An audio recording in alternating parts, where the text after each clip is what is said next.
नमस्कार, आपण पाहत आहे भांडा फूड न्यूज. एका दमात भ्रष्टाचारी कोमात.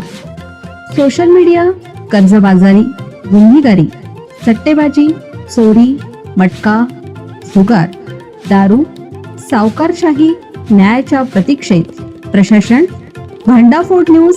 एका दमात भ्रष्टाचारी कोमात. 1972च्या दुष्काळातही धरण झाले होते हाऊसफुल. ऐतिहासिक राधानगरी यंदाही पूर्ण भरण्याच्या उंबरठ्यावर. कसबा पौडा कोल्हापूर जिल्ह्याच्या कृषी, पाणी पुरवठा आणि आर्थिक विकासाचा मुख्य कणा मानल्या जाणाऱ्या ऐतिहासिक राधानगरी धरणाने गेल्या 72 वर्षाच्या इतिहासात कधीही जिल्ह्याला निराश केलेलं नाही, अशी माहिती जलसंपदा विभागाने दिली आहे.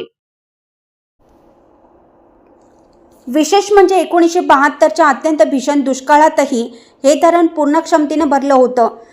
तसेच 100 वर्षाहून अधिक जुनं असलं तरी हे धरण आजही पूर्णपणे सुरक्षित, भक्कम आणि मजबूत असल्याचे जलसंपदा विभागाने स्पष्ट केलं. यंदाही मुसळधार पावसामुळे हे धरण पूर्ण भरण्याच्या अगदी उंबरठ्यावर आलं आहे.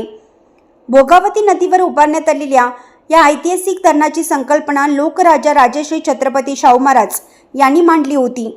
त्यानुसार 1908 मध्ये धरणाच्या बांधकामाला सुरुवात झाली. मात्र पहिल्या महायुद्धाच्या काळात 1918च्या दरम्यान या कामात काहीसा खंड पडला.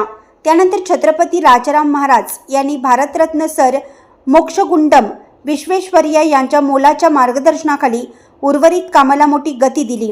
टप्प्याटप्प्याने पूर्ण होत अखेर 1954 मध्ये हे धरण पूर्ण क्षमतेनं कार्यान्वित झालं.